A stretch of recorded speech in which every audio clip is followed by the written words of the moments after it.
Hello दोस्तों, कैसे हो। मेरा नाम है दीपक और आपका हमारे चैनल फन विद दीपक में स्वागत है।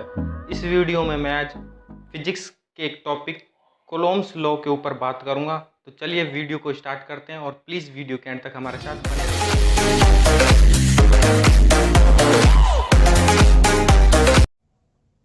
हेलो दोस्तों, इस वीडियो में जो हम आज बात करने वाले हैं वो कुलोम्स लॉ के ऊपर बात करेंगे। लेकिन कुलोम्स लॉ को पढ़ने से पहले हम कुछ बेसिक टर्म्स के बारे में जानेंगे, जैसे इलेक्ट्रोस्टैटिक और इलेक्ट्रिक चार्ज। इलेक्ट्रोस्टैटिक क्या होता है? Electrostatic is the study of electric charge at rest, यानी इलेक्ट्रिक चार्ज को रेस्ट पोजीशन पर स्टडी करना। वो किस फील्ड के अंदर आता है? इलेक्ट्रोस्टैटिक फील्ड के अंदर। ठीक है, बात करें इलेक्ट्रिक चार्ज की, तो electric charge is an intrinsic property और characteristic of a body by which body experience a force when place in a electromagnetic field. यानी इलेक्ट्रिक चार्ज है वो बॉडी की एक इंट्रिंसिक प्रॉपर्टी है जिसके जरिए अगर बॉडी को किसी इलेक्ट्रोमैग्नेटिक फील्ड में रखा जाए तो वह बॉडी इस इलेक्ट्रिक चार्ज की वजह से एक फोर्स एक्सपीरियंस करती है, एक फोर्स महसूस करती है।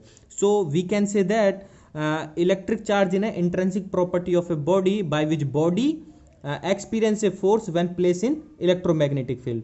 ठीक है दोस्तों, जो इलेक्ट्रिक चार्ज होते हैं दोस्तों वो दो तरीके होते हैं, एक तो पॉजिटिव चार्ज और एक नेगेटिव चार्ज। सपोज यह एक बॉडी है और ये एक दूसरी बॉडी है और दोनों बॉडी जो है पॉजिटिवली चार्ज है और ये एक डिस्टेंस आर से आर डिस्टेंस पर है। ठीक है दोस्तों, जब ये दोनों बॉडी पॉजिटिवली यानी दोनों पॉजिटिवली हैं, यानी इनके जो जो चार्ज हैं वो दोनों क्या हैं? सेम चार्ज हैं, लाइक चार्ज हैं, एक जैसे चार्ज हैं। तो ये बॉडी आपस में इनके बीच में जो फोर्स लगेगा वो कौन सा फोर्स रखता है? Repulsion force. रिपल्सन फोर्स लगेगा इन दोनों के बीच में। ये बॉडी इधर की तरफ रिपेल करेगी, हटेगी, और ये इधर की तरफ हटेगी। तो यानी जो सेम चार्ज के बीच में जो फोर्स लगता है वो हमारा रिपल्सन फोर्स होता है। अगर बात करें, सपोज ये एक बॉडी है और ये दूसरी बॉडी है और ये आर डिस्टेंस पर है। इस पे सपोज ये नेगेटिवली चार्ज है और ये पॉजिटिवली चार्ज है, तो इनके बीच में जो फोर्स लगेगा वो लगेगा अट्रैक्शन फोर्स। यानी ये जो Q1 चार्ज वाली बॉडी है, माइनस जिस पे माइनस चार्ज है, वो इस बॉडी पे फोर्स लगा इसकी इधर की तरफ, और जो ये Q2 चार्ज है जिस पे पॉजिटिवली चार्ज है वो इसकी तरफ फोर्स लगाएगा। यानी ये बॉडी एक दूसरे को अपनी तरफ अट्रैक्ट करेंगी और इनके बीच में जो फोर्स होता है वो कौन सा होता है? Force of attraction. ठीक है दोस्तों, अब बात करते हैं कुलोम्स लॉ की। तो कुलोम्स लॉ क्या कहता है? According to this law the force of interaction between two point charge at rest is directly proportional to the product of their charge and inversely proportional to square of distance between them। यानी कुलोम्स law कहता है कि जो 2 point charge हैं और उनके बीच में जो फोर्स ऑफ इंटरेक्शन है, यानी ये इंटरेक्शन फोर्स डिनोट करता है कि उन चार्ज के बीच में हमारा फोर्स वो अट्रैक्शन भी हो सकता है या फिर रिपल्सन हो सकता है। तो force of interaction between 2 point charge, वो जो चार्ज Q1 और Q2 होंगे उनके प्रोडक्ट के डायरेक्टली प्रोपोर्शनल होगा और उनके जो बीच में डिस्टेंस है R, उसके स्क्वायर के इनवर्सली प्रोपोर्शनल होता है। तो दोस्तों अभी देखते हैं। तो इससे पहले आप ये समझिए, सपोज ये कोई बॉडी है और ये कोई दूसरी बॉडी है जो R डिस्टेंस पर है एक दूसरे से। इस पे पॉजिटिव चार्ज है Q1 और इस पे भी पॉजिटिव चार्ज है Q2। यानी ये बॉडी 1 है और ये बॉडी 2 जिस पे चार्ज है Q1 और Q2 और दोनों पॉजिटिवली चार्ज है। और जैसे हम जानते हैं कि जो सेम चार्ज होते हैं यानी लाइक चार्ज, वो क्या होता है? उनके बीच में जो फोर्स लगता है वो होता है रिपल्सन। रिपल्सन फोर्स लगता है। सपोज कि जैसे ये बॉडी, इस पे जो चार्ज है Q2, वो इस चार्ज की वजह से इस वाली बॉडी पे फोर्स लगाएगी, इस वाली बॉडी पे फोर्स लगाएगी, तो जो ये वाली बॉडी है वो इधर की तरफ मूव करेगी, इस डायरेक्शन में, इस डायरेक्शन मूव करेगी। और जो ये बॉडी जिस पे Q1 चार्ज है वो इस बॉडी पे फोर्स लगाएगी, तो ये वाली बॉडी जिस पे Q2 चार्ज है वो मूव करेगी इस डायरेक्शन में। तो ये जो बॉडी है दोनों, जिस पे Q1 और Q2 चार्ज है, इन पे सेम चार्ज यानी लाइक चार्ज होने की वजह से ये एक दूसरे से दूर भागेंगी, क्योंकि इनके बीच में जो फोर्स है वो कौन सा है, रिपल्सन फोर्स। तो यानी जो ये बॉडी Q1 जिस पे Q1 चार्ज है पॉजिटिवली, इस पे जो फोर्स लगता है वो फोर्स लगेगा F फोर्स है, और किस पे लग रहा है, 1 पे, 1 पे लग रहा है। और किसके जरिए लग रहा है, इस वाले चार्ज की वजह से, यानी 2 की चार्ज से। यहाँ पे जो 1 डिनोट कर रहा है वो ये डिनोट करता है कि वो किस पे लग रहा है, इस Q1 वाले पे चार्ज पे लग रहा है, ये 1 फोर्स लग रहा है। और किसके जरिए लग रहा है, इस Q2 के, यानी ये 2 डिनोट कर रहा है जिसके जरिए लग रहा है, यानी 1 जिस पे लग रहा है और 2 जो जिसके जरिए लग रहा है। इसी सिमिलरली ये F फोर्स है, किस पे लग रहा है, 2 पे लग रहा है, यानी इस बॉडी जिस पे Q2 चार्ज है उस पे लग रहा है, और किसके जरिए लग रहा है, इस 1 वाले के जरिए लग रहा है, तो यहाँ पे 1, तो इस पे फोर्स होगा F12 और इस पे F21।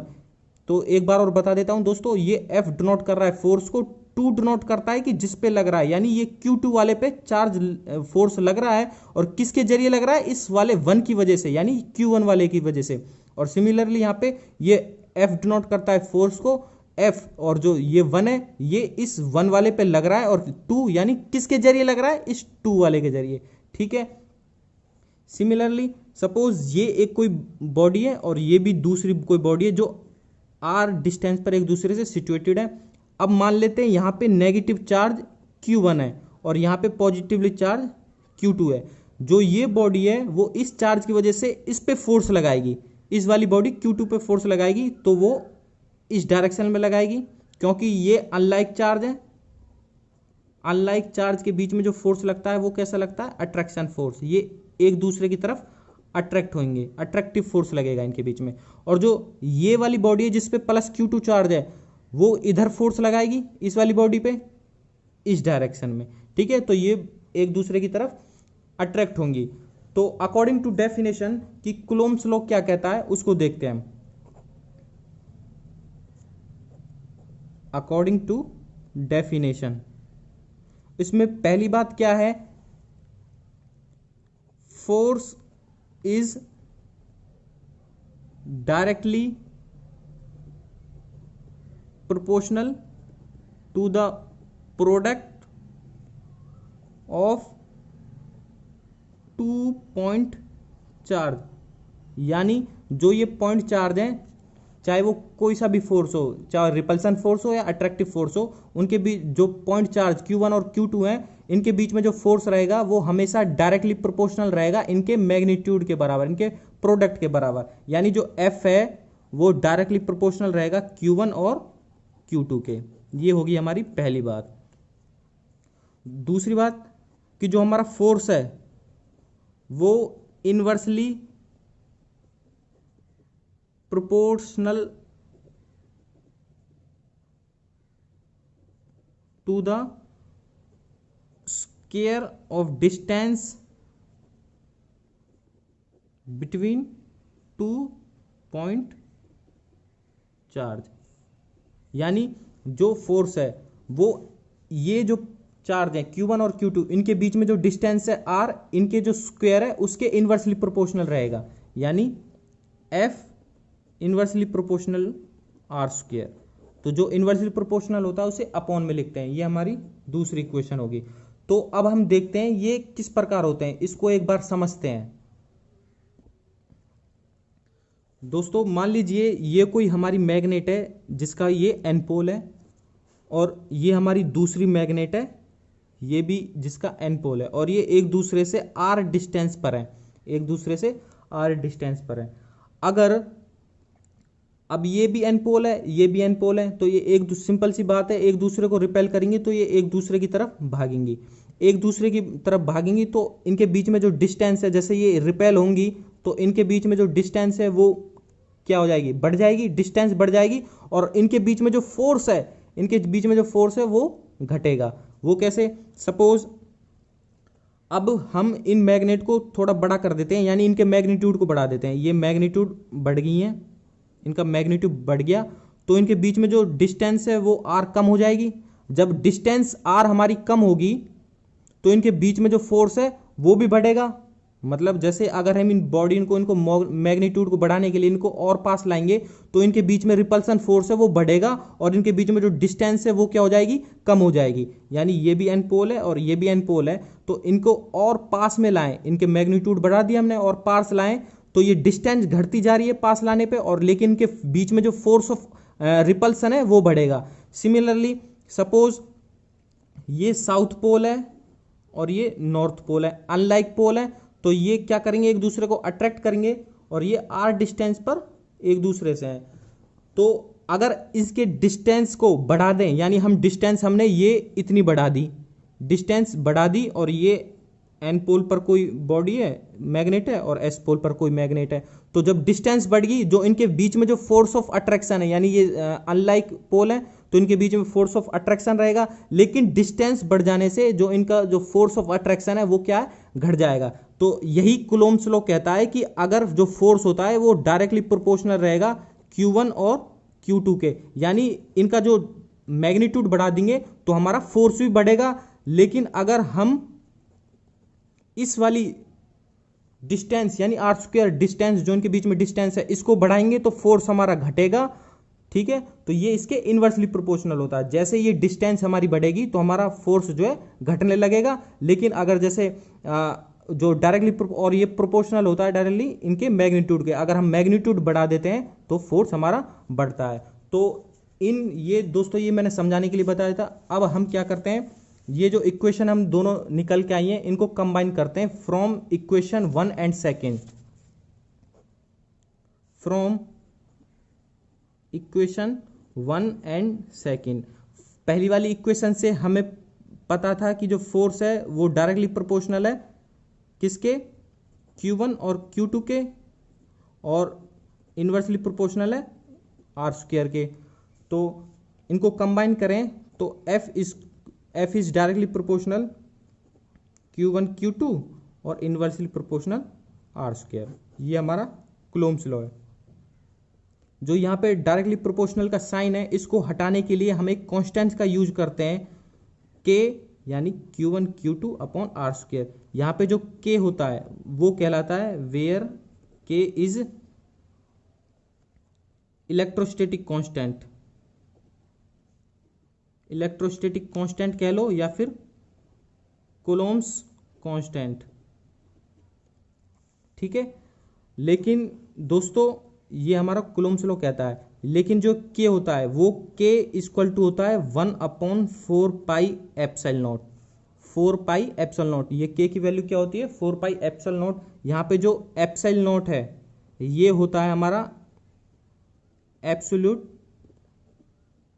Permittivity of free space, और इसकी जो वैल्यू होती है वो होती है 9 × 10⁹ न्यूटन मीटर स्क्वायर पर कूलम्ब स्क्वायर। ठीक है दोस्तों, यानी जो K की वैल्यू होती है वो 1/4 पाई एप्सिलॉन नॉट होती है, और वो किसके बराबर होता है? 9 × 10⁹ न्यूटन मीटर स्क्वायर पर कूलम्ब स्क्वायर। तो यहाँ पे जो K है यानी इसकी वैल्यू 1/4 पाई एप्सिलॉन नॉट है। तो सपोज इसको मान लेते हैं हम इक्वेशन थर्ड, तो इस वाली वैल्यू को हम इक्वेशन थर्ड में पुट कर सकते हैं। तो हमारा क्या आएगा?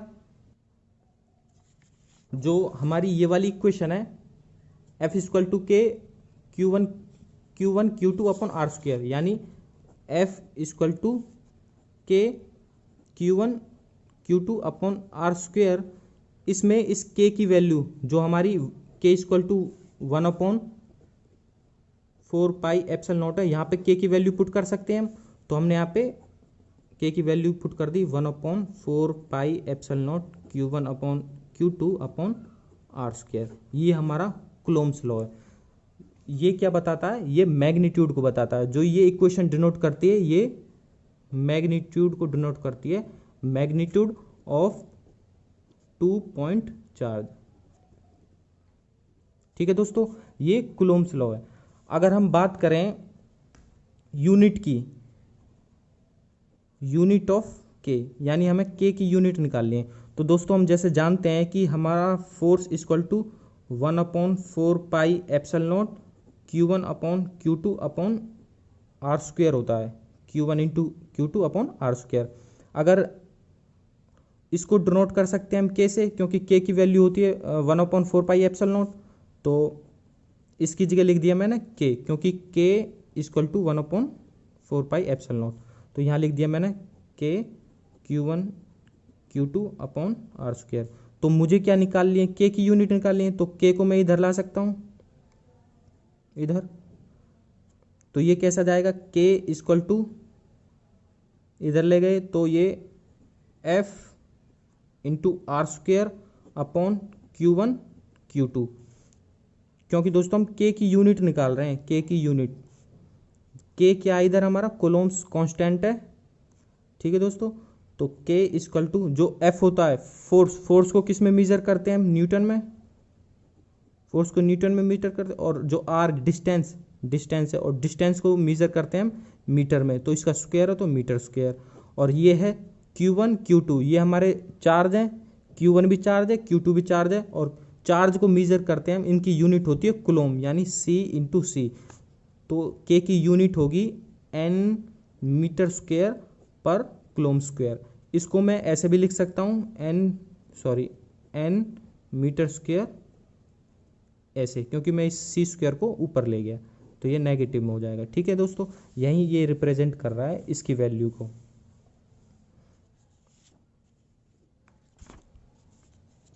ये रहा के की value 1/4 pi epsilon 9 into 10⁹ N metre पर कुलोम स्क्वायर, ठीक है दोस्तों। आशा करता हूँ कि आपको समझ में आ गया। तो वीडियो लंबी ना हो, इसलिए हमने इसी वीडियो में कुलोम्स लॉ की बात करी थी। नेक्स्ट वीडियो में हम कुलोम्स लॉ इन वेक्टर फॉर्म की बात करेंगे, कुलोम्स लॉ वेक्टर फॉर्म की। अगर इस टॉपिक से रिलेटेड आपको नोट्स चाहिए तो मैं डिस्क्रिप्शन बॉक्स में लिंक दे दूंगा, आप वहाँ से नोट्स देख सकते हैं, ठीक है दोस्तों। अगर वीडियो आपको अच्छी लगे, आपको पसंद आई हो, तो प्लीज़ इस वीडियो को लाइक कर देना, शेयर कर देना, और हमारे चैनल पर नए हैं तो हमारे चैनल को सब्सक्राइब कर लेना। Thank you.